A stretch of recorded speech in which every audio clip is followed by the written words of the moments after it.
Hello, everybody, and welcome to this week's edition of the UGASports Live Show. My name is Radi Nabulsi. I am joined by former Georgia Bulldogs head coach Jim Donnan, the Hall of Famer himself. The only reason you are tuning into this show is because Jim Donnan is on it. He'll shake his head, but we all know that's true. You're not there to see my pretty face or Dayne Young's new haircut and that brawny ad that he's trying to make go emulate there. So the paper towel ads, but no. We're here to talk about Georgia Scrimmage, talk about spring. It's going to be fall camp. Camp's over. They're practicing. We're less than 3 weeks away, Coach. And they had the first scrimmage of fall camp last Saturday. Everyone was waiting with bated breath to hear about how good Georgia did or how bad Georgia did. And I remember talking to you last week, and you said, as a coach, it drives you crazy because people read so much into the scrimmage, and if the offense did good, that means the defense is doing bad. There's not really a win-win from it, but we put out some notes, Coach, and I guess the win-win or the win that came out of it was I heard a lot about Darnell Washington, and I'll ask if you heard the same, but I heard he ran over some people and kind of looked back to the Darnell Washington that we've seen a few times. And if anything, no matter what comes out of the scrimmage, Coach, I'm really excited about the thought of seeing Darnell Washington fully healthy and maybe with a whole season ahead of him. Yeah, I am too. I mean, he deserves it. When you look at his injuries that he's had, the same injury to the foot. And when you're a big guy, your extremities are just so important to you. Even, everybody's are, but particularly with that much weight bearing on it. And he's going to always get a lot of oohs and ahs because you just don't see a guy that big able to run with that kind of, velocity and make people come off the pile.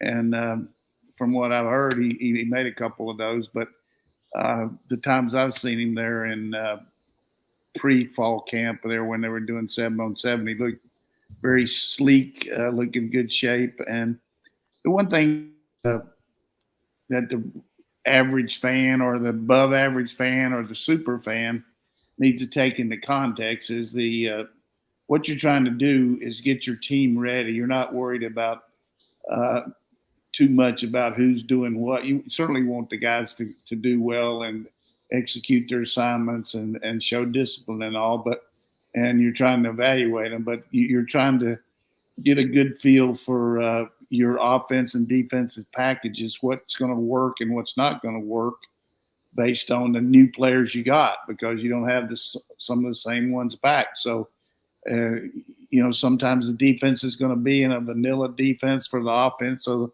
a young quarterback can read the coverages and evaluate him. Sometimes the offense is going to see the defense come out with a lot of pressure. So you can evaluate how these defensive backs can play man-to-man coverage. So there's a lot built into a scripted type scrimmage where Coach Smart's kind of controlling which side's doing what. And then there's some just football where, like a game where neither team knows what the other's doing, and you have to evaluate that. Plus, which I like, and what I've always said on this show and throughout my coaching career, you know what won for you last year, and you know what got you beat. Yeah, you have to practice those situations and drill them into the players and point them out to them that, hey, we were able to keep the ball away from Clemson here at the end of the game with our 4-minute offense, or we weren't very good at the end of the half against Alabama in the championship game in the SEC when they, put the game away with those scores like they had. So you just got to practice situations and evaluate your team. But the average fan, the super average fan, whoever it is, you're starving for info, and you just want to hear about what's going on. And certainly you put it out there, Roddy. You got some good sources that talk to you. But I just, from my perspective, I feel like that Kirby has a good feel for what he needs to do to get his team ready. Every head coach usually particularly if you're established, has a pretty good idea of what kind of work you need to do, what kind of work you need to let off on. And this is a very different week here because, and I don't mean to sound anything like a football coach here, but they're starting to school tomorrow. I mean, that's what they're here for. Number one is to get an education. So their routine is going to be up in a lot different than it's been throughout the first 15 days of this month. So instead of 24/7 football, now you got your academic appointments you got to make, you got your tutoring, you got classes that you're going to, and you have to build in your weight training, your meals. All of a sudden, instead of just having happy-go-lucky, you only got certain time you can go eat because you got to get to a class and all that. So you got to figure that out. So it's a little bit of a change up here tomorrow, and the stress level. I've never seen the first day of school where the class when you started school that practice was worth anything because you got guys coming late because they had something wrong, or you got guys that are stressed out because they got a bad teacher they weren't thinking about, or whatever it might be. Drop ad, coach. Drop ad. Just and coaches realize it, but you got to work through it. But you never want to have a bad day. But I'm not looking forward to tomorrow from the standpoint of it would be the first great practice in the history of college coaching if we do that well. And maybe we will. Who knows? But just a lot of these distractions are going to add up. And if you multiply that by 125, that's how many guys out there practicing. You're going to have 125 guys. Hey, don't they add 20 of them tomorrow? Yeah, that's what I'm saying. You got your new group coming in tomorrow, and they're going to have a real tight butt coming out there tomorrow. I promise you that, because they haven't been doing any of this, and you add that to what's expected of them compared to what they've been. Some of them is the first practice they've ever had at Georgia, so it'll be interesting. But I will say this though. And just for our fans out there, if I could just make one point right now about the season, I am James freaking Brown. I feel good. I feel good about our team. You said that last year and they won a title, so I don't know what kind of credibility you have. I'm not ready to kick it across the stage like James, like I was last year, but I would say I could Chuck Berry it across the stage right now with a guitar. That we got players, we got tremendous coaching. Our guys are working hard, and I just feel like our organizational structures is in such good position that these guys are in the realm that they need to be. So there's still plenty of time too. I mean, long time for the first dance. So the next week's going to be critical. I told Dayne about this off air because you're going to establish your scout teams next Wednesday. Usually Kirby goes 10 days before the first game. Everybody gets a chance until 10 days, and then you got to start putting some guys on the scout team to run Oregon stuff, and you can't give everybody the same amount of reps that you've been giving them because you got to get your team ready to play another team. So you got tomorrow, Thursday, Friday, the scrimmage Saturday, they'll take off Sunday, then Monday and Tuesday, and then usually Monday and Tuesday they work on 2 or 3 teams, just give them some visual on some conference games about what that team does, just so when they play them later in the year, they will have a little practice time against them. But starting next Wednesday, it'll be the Oregon Ducks. We should also mention Arian Smith and his absence from these practices. Radi, you talked about it some on the event at UGAsports.com. Coach, what does Arian Smith's absence mean? And I mean, Kirby Smart was just saying this kid just had the worst luck in the world. Poor kid. Yeah, I just see how hard he's worked. I mean, everybody talks about him being injury prone, and certainly when you have injuries that multiply, then there's a tendency to typecast you that. But a couple of them have just been freaky deals. I mean, this could have happened to anybody. The one that happened the other day, and then when you get a high ankle sprain, there's not a lot you can do about it as far as what to work on it. So I think they did some kind of repair on it to try to help it. That there's just a new technique where they actually operate on these high ankle sprains, and you're going to miss some time. But just a really good kid that wants to do it so badly, and it really hurts your offense. I mean, the guy's a deep threat, one of the fastest players in America, college or pro. But we're going to be all right at receiver, though. Don Blaylock and Kyrus Jackson are just really big pluses to have that kind of experience, and they're doing a good job of monitoring their reps, kind of like a pitcher on a pitch count in baseball. I mean, they're just really being careful with them, and I mean, I think that's what they're going to do. That's what they talked about, but you know that we know what they can do, and then you add McConkey and Mitchell and this young kid Bell. I heard caught some balls the other day. And of course, you got Rosemy, who really had a good spring, and he stayed healthy too. So, and then Jackson Meeks is a very consistent guy. So, I like what we got there. And I watched that interview with Brock Bowers tonight. He did a good job of coming out and talking about everybody else and not so much about himself. But what a talent he is, and we just we got a good, you know, if you had one of those, what's the name of that furniture place? Rooms for sale, or what is that? Rooms to go. Rooms to go.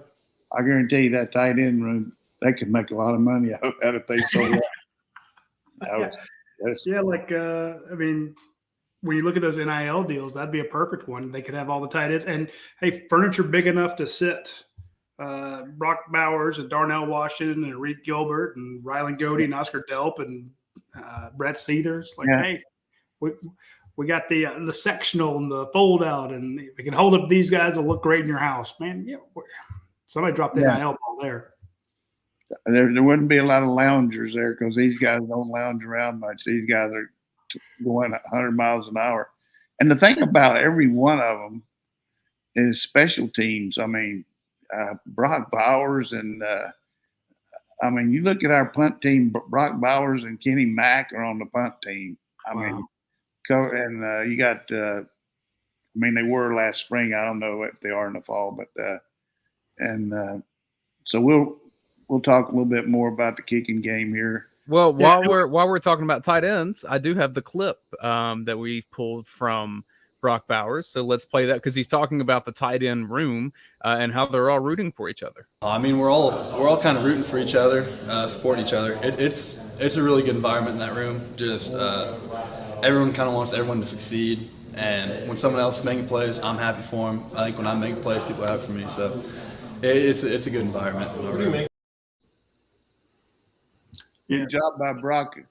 I listened to that. I don't know. Do you have that place in there when they asked him about adjusting to Georgia, where he said one of the things he still can't understand the way people talk here, which I thought was pretty good. I mean, your average Napa Valley guy's not really into that South Georgia jargon. He also said his favorite sauce at Zaxby's is ketchup. So that's not typical of a Southerner. The Heisman is off. No Heisman. I was going to do the Brock Bowers for Heisman campaign. Is ketchup? Yeah. He just said ketchup is his preferred sauce as Zaxby's. He has an NIL deal with Zaxby's, and so that's why he's talking about them. Nothing wrong with that. There goes the Mackey Award right out the window. Done. It's over. I did want to mention some of the other things a few things we heard from the scrimmage because I didn't hear a whole lot about Brock out of the scrimmage, but Coach, I'm thinking if he's out there, you don't need to throw to him. You know what he's going to do, but there are other guys you need to try out. Like we mentioned Darnell Washington. You mentioned Dylan Bell. We heard good things about him, but I'm sure he's running with the 2s or 3s, but still that's a freshman wide receiver who people came out of the scrimmage are like, hey, Dylan Bell's great. Like, yeah, we know. Heard good things about Smile Mondon and Xavier Story tackling in space. a couple of inside linebackers who are doing a good job. But what really got my attention was you mentioned Don Blaylock a second ago, Coach. He had a long touchdown pass, which, again, that's good for him, maybe bad for coverage. I don't know. Yeah, I mean, that's But good. I'm just happy for Don Blaylock. I'm happy for him. And the thing that you also got to temper the enthusiasm with a little realism. Most of the time when a freshman is doing good, he's going against either a freshman or a walk-on when you're doing the team. There's not many of those freshmen going with the twos. Right. There's a couple of them that we'll talk about later on. But so you got to be careful that – True. I don't want to get anybody's hopes up on him, but I did hear good stuff about Georgia's freshman running backs, Branson Robinson and Andrew Paul. Again, and I knew, which I started to send you a text before the thing. I said, you're going to hear everybody's going to be wahoo about those two because Kendall Milton's not playing, and they're going to get about just like Gilbert did when Bowers and Washington. They're going to get a lot more chances, and they're going to be playing. In some significant roles out there in situations that aren't necessarily scrimmages, like short yardage, red zone. Yeah. I mean, the back can break one in the short yardage drill for like 50 yards, and nobody's really worried about it because all they want to do is make the first down. But the defense doesn't stop them. They're not that worried about the guy going all the way because they're working on a short yardage defense. But I think both these guys got ability, but I don't know that they're ready to play a significant role right now, just because of the volume of stuff that we do. But they're both additions to our team. Well, I thought it was very interesting last week when we had got to speak to Dale McGee. He was asked about Kenny McIntosh, and Coach, he talked about Kenny like he used to talk about Todd Gurley and DeAndre Swift and Sony Michel. Just raved about him. I don't think he ever coached Gurley, but he did that. I was thinking about the picture of those three guys together. Back in the day, but the way he's talking about. We know it's late at night, and you're having a hard time putting it all together. It is, and probably had a beer or two. And you had to take your son to school today, and I'm happy for that. But let me tell you something. That Kenny Mack is if you're looking at a pro back, what they're looking for, ability to run tough, play special teams, catch a ball out of the backfield, make people miss. He's a pro back. I mean, that's what he is. I mean, he can. Same thing with Kendall Milton, make the pile move. I mean, you got Michelle and Chubb in those two, in my mind. They're just a lot of the same attributes. Each one's, Kenny Mack a lot like Michelle, and he's a lot like Swift too. And then Milton, power ball. I mean, just hope he's going to be okay. And I don't worry about what he might be missing. Like when Robert Edwards hurt his foot, that one year, and then we watched him all spring and then waited to the fall, and they were asking me how much you're going to use Robert Edwards in fall camp. I said, that's a rhetorical question, isn't it? And the guy said, what do you mean? I said, I'm not going to use him one play. What am I going to get? All I'm going to do is get him hurt. So I think Milton will be fresh as a daisy, and there's a lot of stuff he can do to keep in shape, and he'll be ready. Yeah, Coach, let's touch on that real quick. Well, first on Kenny McIntosh, we heard he had like a 65-yard touchdown, and you mentioned DeAndre Swift, and that's exactly what they said last week about him, is that he has the best hands on the team for a running back since DeAndre Swift. And, man, love throwing it to Swift out of the backfield. But I'm like, what about James Cook? So, but regardless, he is in that stratosphere of the way Coach Del McGee was talking about him. But then we broke the news that Kendall Milton was having a hamstring issue. Kirby Smart confirmed it after the scrimmage, said it's grade 1 or whatever. What do you do? You say he won't miss anything because he's smart. He knows what to do out there. But how do you take care of a hamstring? How people get worried about it, but I mean, can you stretch it? What do you do? Very gingerly. I mean, it's up to the young man. I mean, you just can't really test it that much with the trainer. The trainer just going to gradually work them out. But our training staff does a tremendous job of working the guys that aren't practicing as much as they can in non-related stuff to the injury to help them and not stress the injury. Like they might be throwing them a medicine ball and doing sit-ups and, a lot of upper body stuff while he not doing as much with his lower body and catching some balls standing still and doing some short change of direction. But that's your pins or your game, man. You got to be careful with those hamstrings. So, but Kendall's got an unbelievable work ethic. I mean, he's just. I remember the first time I ever saw him in the butts mirror. He was walking towards the weight room, and I went up and introduced myself. And he said, "Yeah, I saw your picture up there, Coach," or something like that. And I mean, just very outgoing. But he said, "I got to go in there and get me a little burn here before I." I mean, I just like the way he just said, "I'm going to get me a little," I don't know that he said burn or what he was going to talk, but some kind of lift. But you just knew that he had that kind of charisma to him and work ethic. And one thing you always find out about guys is when somebody's not watching them, what they do. A lot of times you got to have the hammer down and watch everything. But the real great ones, they do it on their own, and they don't need the supervision of somebody cracking a whip at them. So I just feel like he's going to have a big year. We didn't hear a whole lot about how the offensive line looked, but Kirby Smart was mentioning that the offense looked better than the defense, which makes a lot of sense. They're replacing a lot of guys on the defense, but we did get to hear from one of the offensive players today besides Brock Bowers. Dayne, you want to bring up Broderick Jones, Georgia's starting left tackle? Yeah, and he was asked by our own Jed May, why did you stay at Georgia, whereas someone that was recruited as highly as he was and didn't get significant playing time until the latter part of last year? In a lot of cases in college football, they end up in the transfer portal. Here's what he said. Because it's a grind. It's a grind. You don't give up on your dreams just because things aren't going your way. You stick it out and try and make it work. Just like in life, if something's not going your way, why would you just give up? Hey, that's awesome. I mean, that makes my day. I mean, you got to say something like that, and that's the kind of guy he is. I mean, he knows what's out there for him, and he's the most valuable player on the team right now as far as what are we going to do if something happens to him.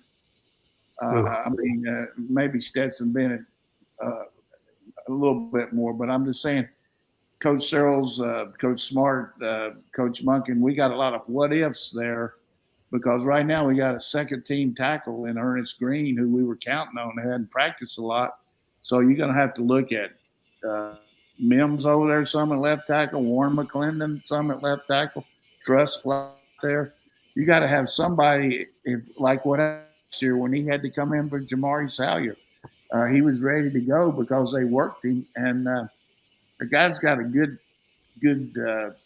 moxie about him. I mean, I saw him summer when they were doing one-on-one with the the D line going against the offensive line. Of course, they don't have pads on, and it's pretty competitive now. I mean, very getting after it. And Williams, the number 13, the kid from down in Columbus, was rushing him, and he was going hard and going after the whistle a little bit, and it would have been easy for old Broderick just to get one more shove in there, but he didn't. He just went up there and patted him on the back and said, "Hey, that's what I mean, man. I like to see that." And that's the kind of leader you want right there in your old line. A lot of Jamari right there. I thought it was interesting that in spring, Kirby Smart mentioned when he was asked about Broderick Jones, it's like, what does he need to do? And Kirby said he needs to get more physical, and then he'd be better in run blocking. And Broderick was asked about that specific. He's like, yeah, I've been in the weight room. I've been working to get that way. So he's answered the bell, and he looks great. Again, he's a good technician. He got great feet, and I'd a whole lot rather have a guy need to get more physical than need to get more quickness, because you're not going to get any more quickness. Or I mean, it's not going to happen. You can work on technique and all, but we like that power ball. I mean, we like to line up and mash people, and he's going to definitely get better at that. But he's going to have a lot of help, though. When you can put Darnell and Gilbert beside you and Bowers come in motion, I mean, that's a lot of mass coming at those guys. So, and who's beside him right there at that left guard spot? What's that? So who's beside him on the left guard spot? Well, I think that's something that's got to be decided here in the next couple of weeks. I'm putting you on the spot now. Who's going to win? I mean, a lot of it is that's a tough question, but I need to answer it. I would have answered it perfectly if Tate Ratledge hadn't gotten turf toe. Oh yeah. But you had a given there at right guard with Tate Ratledge. Had a tremendous fall so far. I mean, just coming back out for that tough injury and was working good. And then all of a sudden you get turf toe, and now you're having to not only find a left guard, you got to find a right guard. So moving people around in there. Of course, you got Truss has more experience than anybody. He's been a starter, started in the bowl game. He can play tackle or guard. Willock can play guard either side. And then, McClendon can play guard if you need him to, and bring him inside and play Mims at tackle. So, not to mention Warren Erickson, who has started some at guard. This Jared Wilson is a young guy, redshirt freshman from Winston-Salem, North Carolina.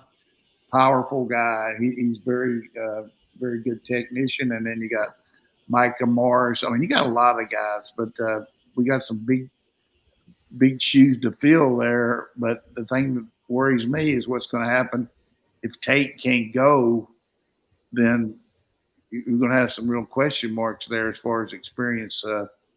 Erickson doesn't get enough credit for what he does, but it reminds me a lot. He's a Stetson Bennett of the offensive line. I mean, people don't give him near enough credit. He's a dang good player, and he's very smart.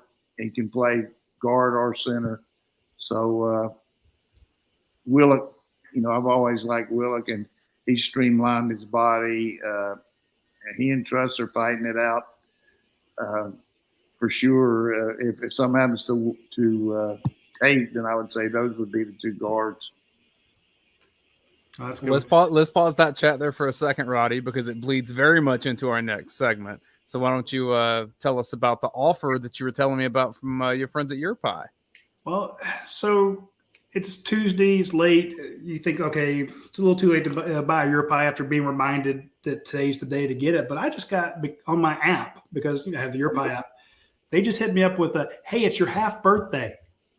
I didn't know it was my half birthday. Come in and have a free scoop of gelato. And remember, they have the key lime cream gelato. So I'm like, what is a half birthday? It's exactly halfway since my last birthday to my next birthday.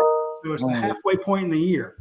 And I'm like, I didn't know that. So good to know that it's the 16th. My birthday is February 16th. It's August 16th. I need to start doing that every month. I get a free gelato, so they keep up with you. No, so. I mean, I need as many birthdays. I know I'm looking down the fourth quarter, man. I need all those birthdays I can get. Well, I'll tell you, I'll send you the code. You can go get you a free ice cream over there. And of course, they had that Cubano pizza that you really got to try. The olive oil, mozzarella, house pickled jalapenos. I just need a jar of those. That spicy Dijon sauce, pickles, and then of course the bacon and ham. So. Hit up Your Pie. It's Tuesday. Don't miss out. If you missed out today on the double points, go ahead and place your order for tomorrow and still get the double points. So hit them up when you get a chance. And also to mention two new sponsors we have coming on.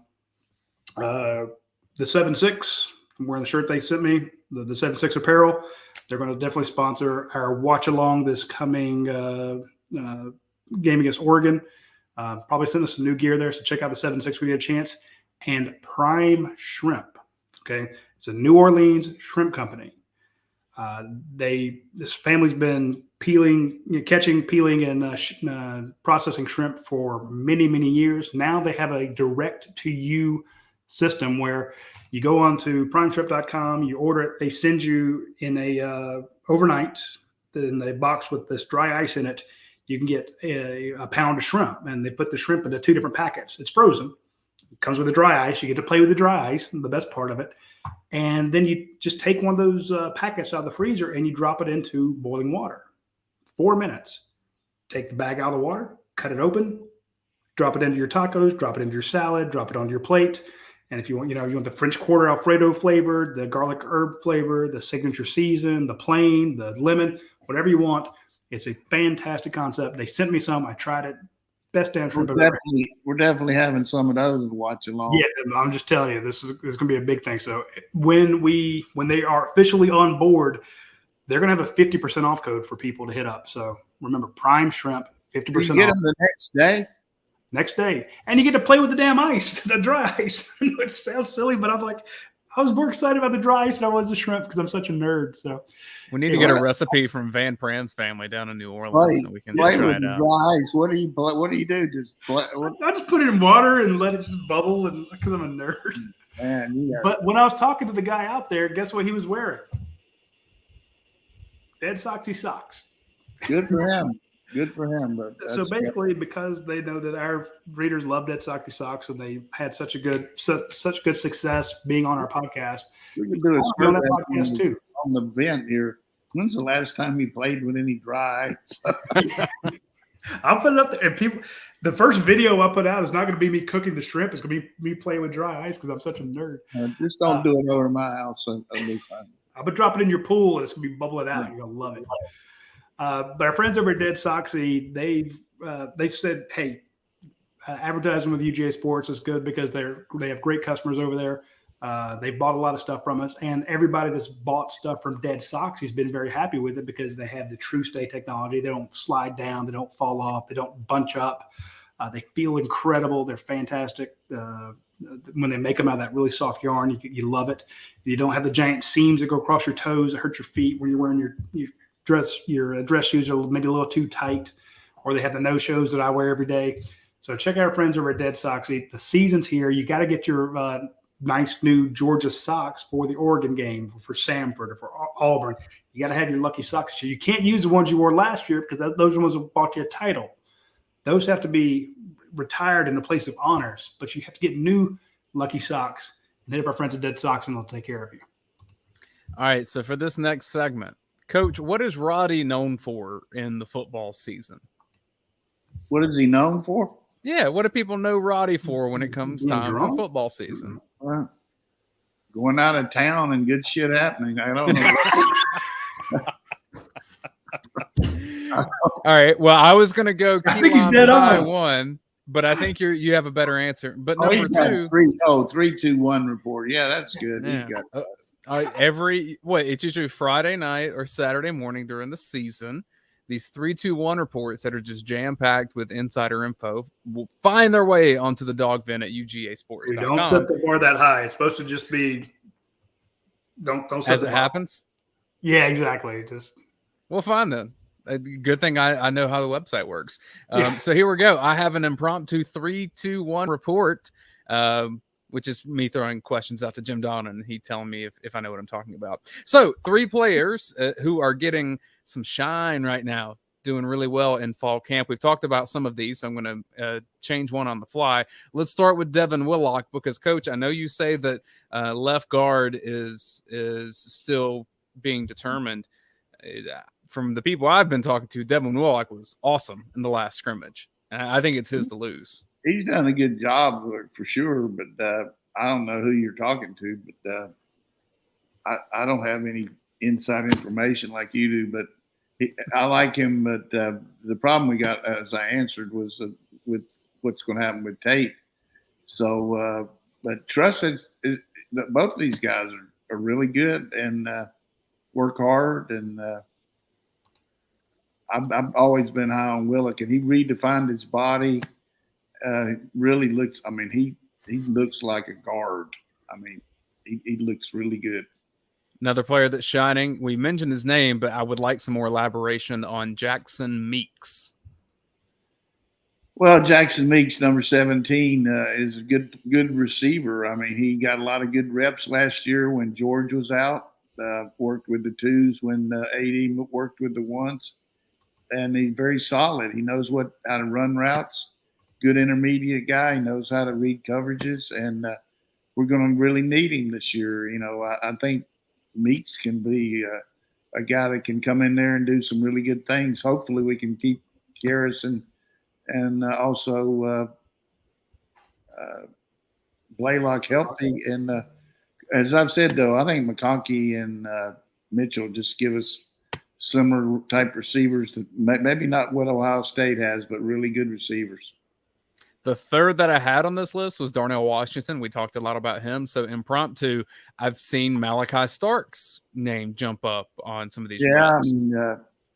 I wasn't sure how. When you asked me that, 3, 2, 1, I didn't know you were going to come with your threes.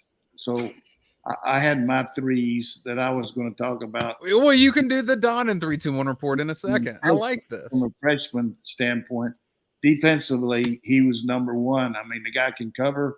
He can play special teams. He's just a very mature freshman that has improved so much by being here in the spring and working under Coach Muschamp. He's just a winner. He's the kind of guy you want back there. He's going to be really good. The other three, because I got 4 on defense, is Walker, number 11 at linebacker, just can't miss player. You can't believe how good he looks on the hoof. Jalen Walker. I was talking to him a little bit the other day about his dad's team at Catawba. They're getting ready, and then his brother's team there at Boyden High School getting ready to start the season, and he's all fired up about them. But he really matured a lot in the spring too. We haven't talked about Tresman Marshall enough. He's really getting some good 1 reps, and he's finally healthy. And you put him out there with Sorey and Dumas Johnson. Those are good players. But the other 2 freshmen are Everett, number 6, just pennies from heaven from Clemson. Dabo, we appreciate it. Venables leaving, we got him. And then guy can cover. He can support. He's fighting Lassiter and Green for that other corner. And then number 13 in your program, number 1 in your heart, Mikael Williams, just an absolute stallion. He's going to be difference maker down the road, maybe not right now. Those are the 3.5 on defense. On offense, Ernest Green has not played a lot this spring, but since the spring he's been hurt. But he's going to have to help us in the O-line if he's healthy. I think he had some kind of leg situation. And then Oscar Delp, even though Oscar is behind some good players, this guy is a flat out baller now. Yeah. He's unreal. I'm glad he didn't go to South Carolina. Thank God. We're talking about him going there. I knew he wouldn't go there.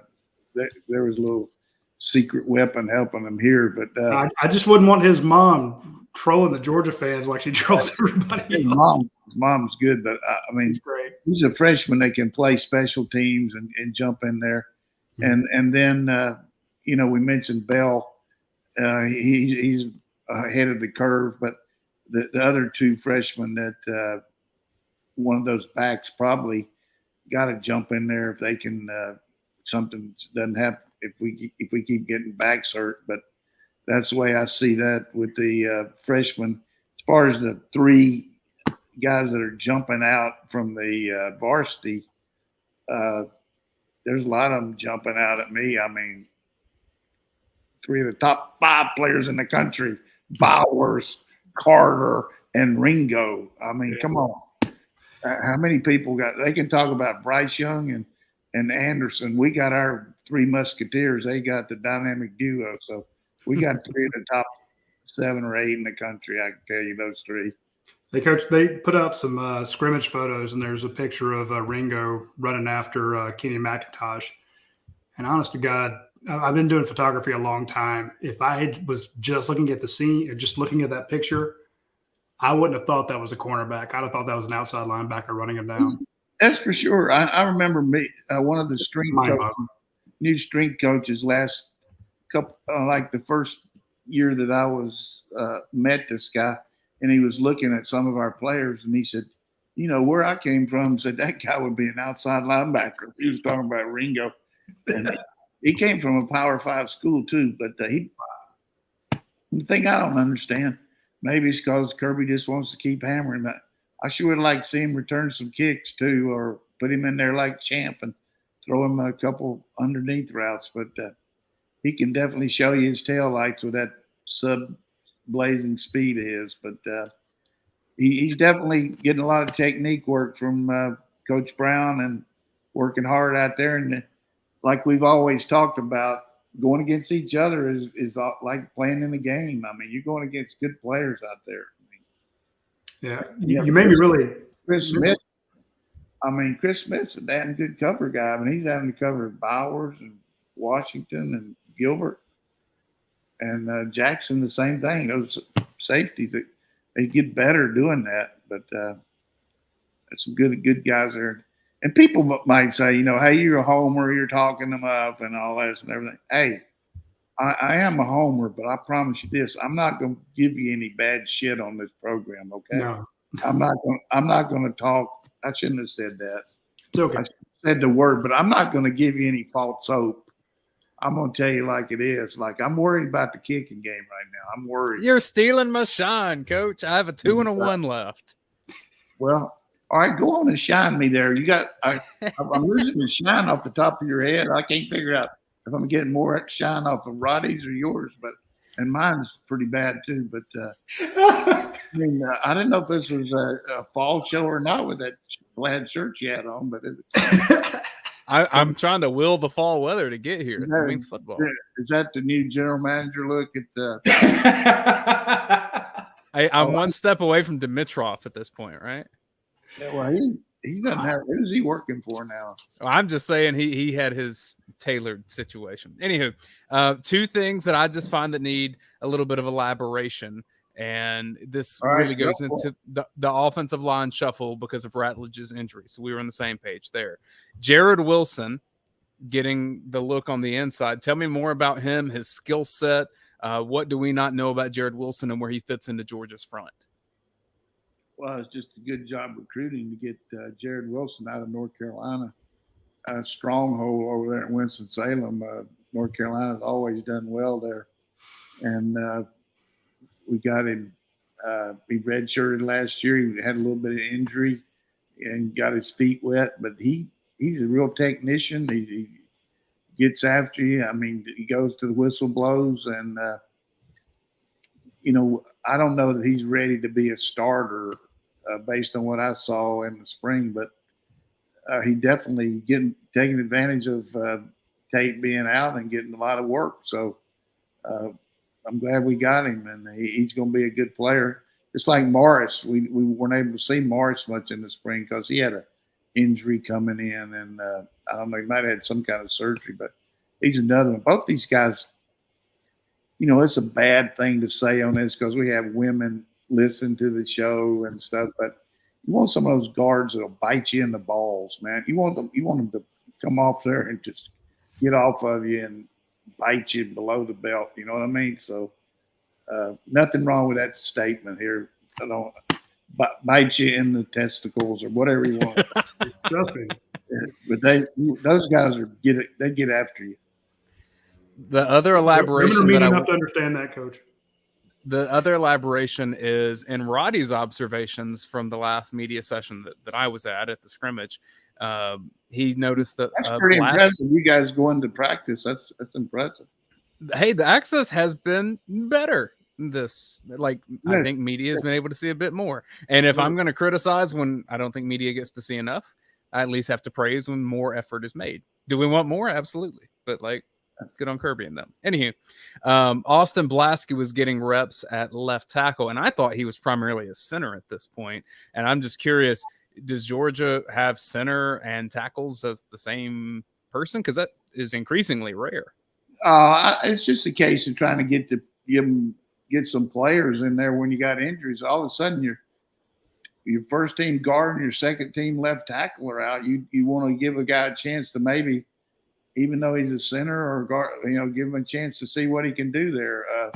So I think it's more of a case of just not typecast him, just getting a different body out there where you can see how he's going to react and give him some reps. I mean, he's not going to be going that much with the threes because they're looking at a lot of guys on threes, but all of a sudden Green's out, then you can put him in there with the two. So when you guys get out there, I mean, you see these lineups based on the way they are, based on injuries, and you got to list them the way they are. That's the way, like I see where, well, JoJo caught the first pass, and Little John caught the second one, Leroy caught the third one. Hey, I don't know how they fit the lines up, but I know y'all got to write it, but I don't really. You got to watch the old Kirby. He might be throwing some bait out there. This kid's write something different. Oh, he has. He has in the past, but I remember Austin Blasky was a state champion wrestler, and of course, I know so Dylan Fairchild and a bunch of those guys. I love the wrestlers. So if you want somebody who'll bite you in the balls, any of those wrestlers, Fairchild is one of the strongest players on the team, no question. I only asked it, Coach, because usually it's center guard combo, and if there's a center tackle thing, it's hard that stuck out to me. Yeah, I mean, we saw Salyer play center and tackle. We saw the guy that went to Tennessee after he came here. He played center and tackle, but they tried McClendon McClendon can play some center too. So.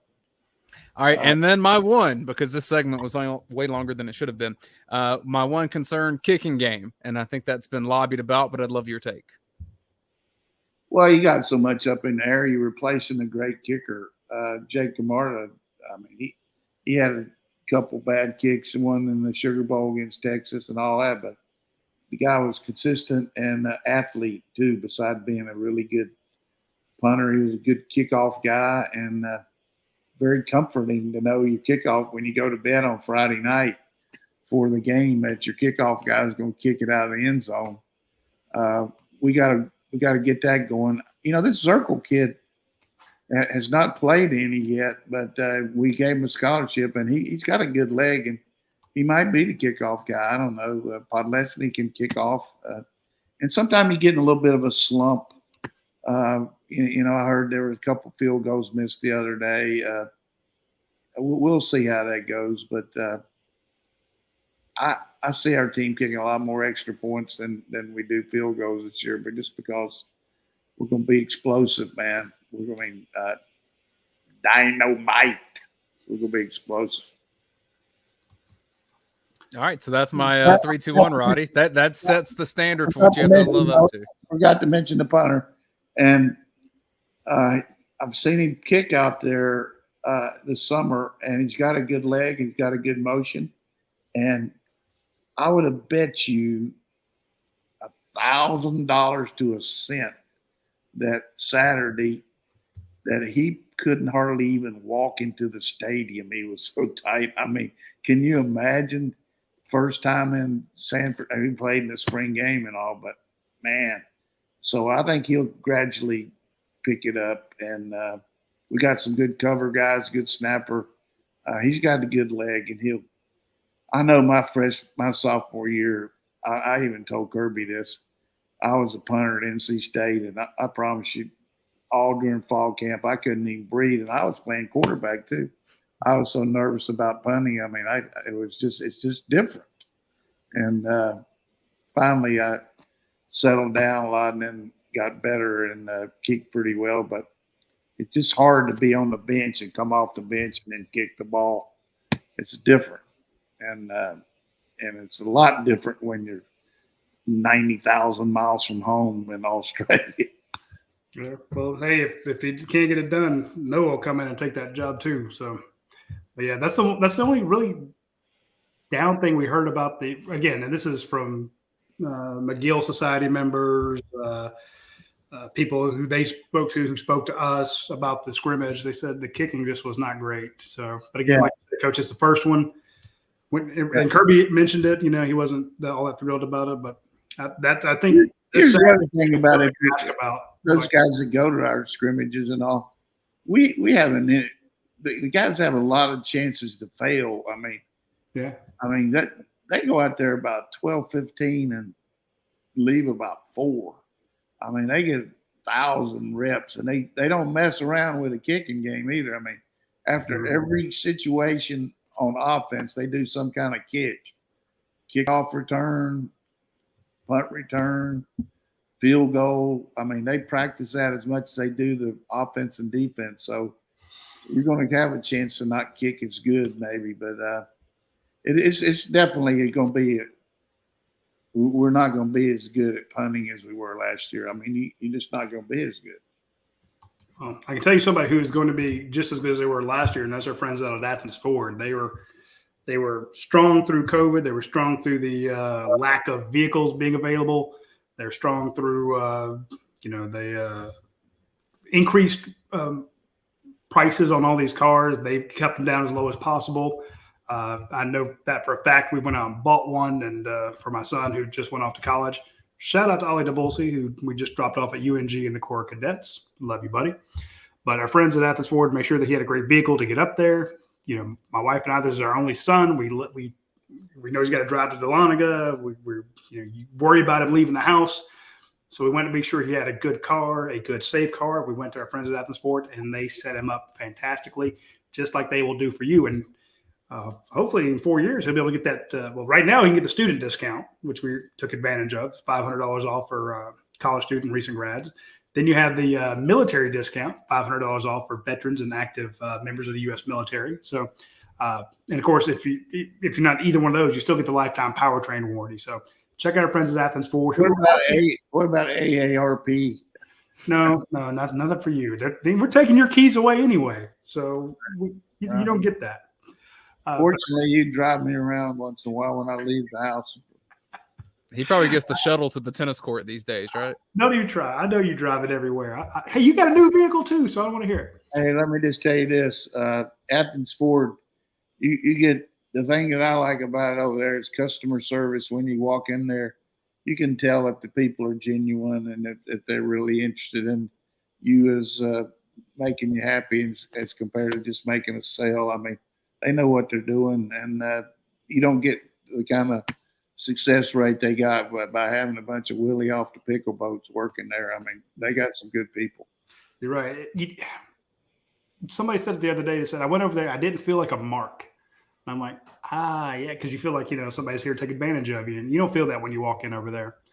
And speaking of that side of town, the west side of Athens, right before we went up to UNG, we met with former Georgia tight end Jack Lunam, who did ROTC while he was at Georgia. So he's a tight end, walk-on tight end at Georgia, but he also went through the ROTC program at Georgia. And we picked his brain because Ollie's doing ROTC up there. But we met at Academia Brewing Company for their biscuit and beer brunch. I'm going to tell you, it's tough to find good homemade biscuits. But they have a biscuit out there, a big old cat head biscuit, and they cut it and it's got all the butter on it. Then they put in the sausage and the egg and the cheese and the giant topping. My boy had maybe the best looking hamburger I've ever seen in my life. Jack's sandwich, the tripletta sandwich, looked amazing.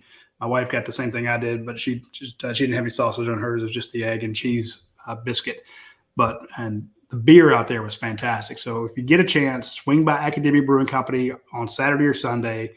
It's their biscuit and beer brunch. Try it out. And then, of course, if it's tomorrow night, they have Wine Wednesday, and then Thursday they have live music featuring Monkey Wrench. So hit up our friends at Academia Brewing Company when you get a chance. You'll absolutely love it. Hey, Dane, I want to give you a good ROTC story because back when I was in college at NC State, you had to take ROTC. You could either take Air Force or Army. A bunch of football players took the Air Force because you didn't have to have a weapon to clean and all that.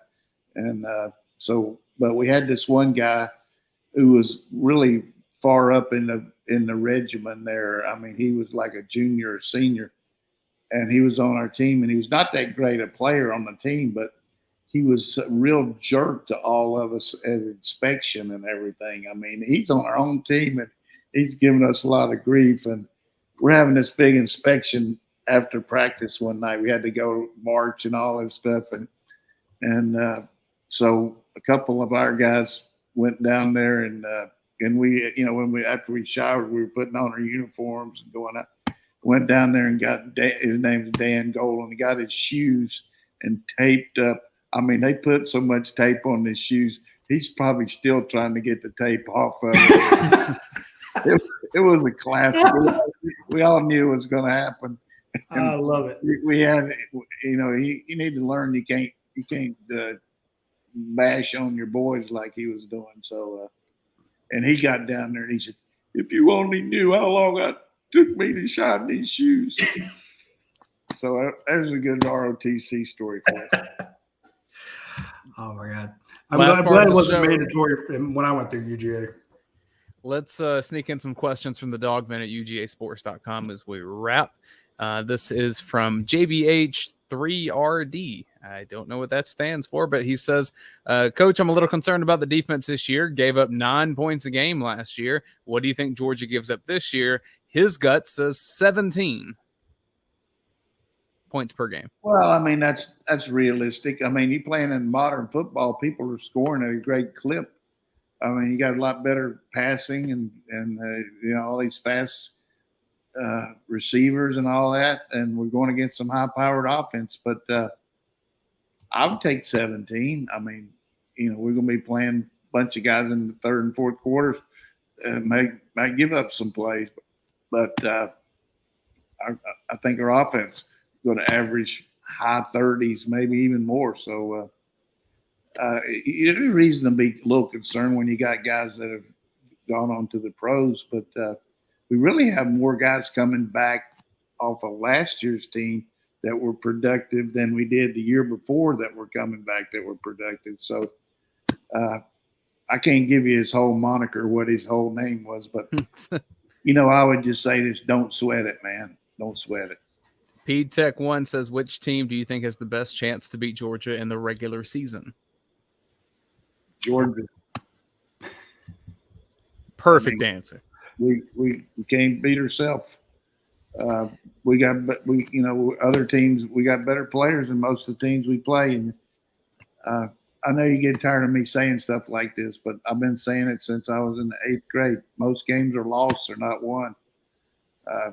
South Carolina 3 years ago. I mean, you lose by making dumb mistakes and turnovers and penalties and missed assignments. Don't beat yourself. If we don't do that, we'll be okay. From Big Dog, Coach, I'm finally hearing good things out of camp about Tresman Marshall, which is great news. However, various types of injuries have continued. Was he listening to me earlier tonight? That was good. Hopefully, good. This came in at 5:26, so y'all were just vibing today. He says various types of injuries continue to slow down the progress of 3 other outstanding players for the better part of their career at Georgia, and Ryan Davis, Kendall Milton, Arian Smith. So in your opinion, can you see any of these very talented players being able to play long enough to get their shot at the NFL? Yeah, I think Tresman is definitely playing loosey-goosey. He looks good out there. I mean, he's a good-looking athlete. I haven't seen that much out of Ryan Davis, but Milton, I just think, you hurt your knee, like he did that one year. It's hard to come back, but I definitely think he's got a great shot at being the pro player. And who was the other one? He said Arian Smith. We talked about him. Well, Arian, I mean, just somebody's going to take him just for camp, even if he's in a 1 percentile of guys in the world that can run. I mean, I'm just talking about if you had I said this on here about 6 or 7 years ago, and I'm going to say it one more time and I won't ever say it again. If you had a guy that had a gasoline enema, then you see that guy go, man. That's him. He can go. He just like a boom. He would be there. This question from Dog Bite You. This is an old school question for Coach. My favorite play in Coach forever. favorite play in Coach Donnan's playbook was the tight end delay to Larry Brown, Jermaine Wiggins, Javaris Johnson. He thought Randy McMichael may have ran it too. Why is the tight end delay not commonly used anymore, at least the way that you used it with the different formations and personnel groups? Well, they use it. If you look at that play we threw to Brock for the touchdown against Bama in the championship game, it was RPO off a run, and throw a little underneath to him with the screen action. We didn't have the RPOs back then. We had checkoffs and all, but I tell you, the one thing that happened on that play, I had a guy at Missouri that I actually saw down at West Palm when I was doing some TV, hollered across to me from the parking lot, "Hey, Coach." And I recognized him right away. He was from up there, same place Dan Lanning's from, up there in North Kansas City. And he came up with the idea on the tight end delay. You just never know where the linebackers are going to drop, different times, or the rush and all. And so many times you throw it into a crowd and it doesn't work. So he came up with the idea of a go call. So the idea was the quarterback gets his drop and the tight end's just delaying and delaying and delaying. And he doesn't leave until he hears the word, "Answer, general manager. Go." Go. So the quarterback says go, and then you find the open area, because there's an open area that's never the same. Just a tremendous success rate on that play. I mean, and just because we added the word go, we never had to worry about throwing it into a crowd or doing everything. And then if the quarterback didn't say go, he just kept blocking and the quarterback threw it to somebody else. But it was, he should get the patent on the go call. It was just, and it happened in practice. He said, "Coach, why don't you just let him tell me when to go, and because I'm getting tired of you chewing my ass for leaving too quick." So we'll sneak in 3 more he questions. got a good job. He works for AT&T, and man, he's doing well. Here's 2 from Billy Zane. Let's all answer this one. Who on this team has surprised you with how good they've been so far in their career? On this team? On Georgia's team right now. Stetson Bennett. Come on, man. Similar story. I was going to say Dan Jackson. Hey, well, he's got a ways to go to do what Stetson's done, but Dan's done some really good things. Dan changed his number. 17 looks a lot more like a safety than 47. I don't know what it is, but 47 reminds me more of a linebacker. But he's a dang good player, Jackson. I like him. And, Radi, who surprised you? I have to go Warren McClendon. I knew he was going to be good, but it's just he didn't come in with all the hullabaloo that Broderick Jones or Marius Mims came in, or Isaiah Wilson, guys like that. It's like, okay, definitely a guy who could start, but to lock it down like he has with all those 5 stars coming trying to take his job every year. Definitely done well. He's great kid. Great representative of the university too. Billy Zane's follow-up question, Coach. Yeah, some guys there in the line with him and Van Pran that can articulate. Van Pran for president. I'm starting at. I'm going to skip the whole Heisman thing. I want to be Cedric Van Pran's campaign manager when he goes to be president. Would be very hard to do much better speaking than that. But anyhow, go ahead. Second part of his question was, Coach, who on one of your Georgia teams from the 90s was a guy that maybe you weren't sure would be great when they came in, but they ended up being really great? Hey, it's 5 minutes after 9, and I'm supposed to be in bed, and they asking me a question like that. You want to save it for next week? You mean it talked about surprised me being better than what I thought they would be? Yeah, someone that, surprised you that they turned out to be a really, really, really good player, and maybe you didn't know that coming in. I tell you, one of the best surprises I ever had was Chris Terry moving in from defensive end to offensive tackle. Had really long arms and very fast. He could run, covered on punt teams and all, but he just was a natural offensive lineman. One of the best holders I've ever had. He could hold. If he locked those arms into you, you were history. So he turned out to be a really pleasant surprise. I don't know if that was the best one, but it was a good move, him moving like that. And just Phillips moving from wide receiver to defensive back too. He ended up being a pro player. And final question of the night. This is from Rowdy Dog. We got another one on online. Hey, let's go to midnight. I want Johnny Carson. You know, You have nothing better to do, Coach. Let's go. let's go. Coach- Let's go on. Let's go. Coach, tell us about the time Mike the Tiger got you after your rear down in Baton Rouge. I don't know. They get after my rear, but it's pretty frightening being in the dang locker room and that Tiger's out there roaring right outside you. I mean, it's just a different atmosphere. But I didn't know that he didn't come after me specifically. Two things I remember about that trip. One, our bus, we had unbelievable police escort, and we still got hit. Our bus going through a light got hit. And I was sitting right there in the front seat, and I can still see that guy's eyes coming right at me. And that's close to. I mean, I was looking at. I've been waiting all my life to coach down there in Death Valley, and I'm dead. Yeah, I mean, here he comes, but we made it. And then the other thing was halftime. You know how you talk to your team about different things that have to happen, and I just went over to our defense. I said, just make them miss their turn once. We can just stop them once. We got a chance. I said, we got to make a punt, man. Let's do something. I mean, they were on fire. We were on fire, but it was a great win. I mean, on the road, really, our team, we were like 110 out of our last 11, and then came up and played so bad against Tennessee the next week, just so bad. It was beautiful. What was the final question, Roddy? There's one from Twitter, our buddy UG Alumni 5. Let's see. It was about best running back groups. Here it is. From UG Alumni 5, question for tonight's show. Was Lars Tate, Tim Worley, Keith Henderson, and Rodney Hampton the greatest backfield of running backs ever at UGA? I vote yes. Hard to believe they were all on the same team. 87, 88, I believe.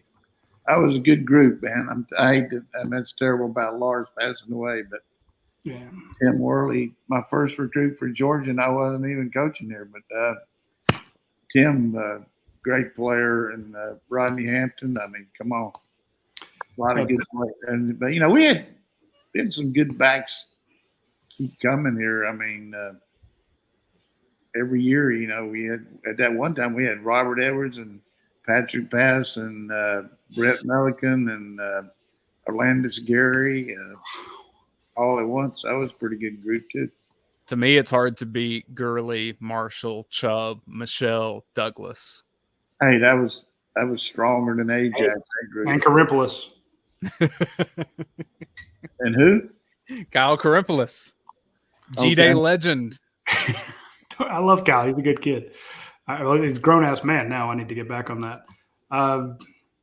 But, I put that to Dave, and, of course, Dave's like, hey, Sinkwich, Trippy, and Davis. I'm like, oh, yeah, well, okay, that's fair, too. So that is a controversy that or a topic that we could discuss ad nauseum, and we could do a whole show on that, but we don't have the time. It's time to go to bed. That's good.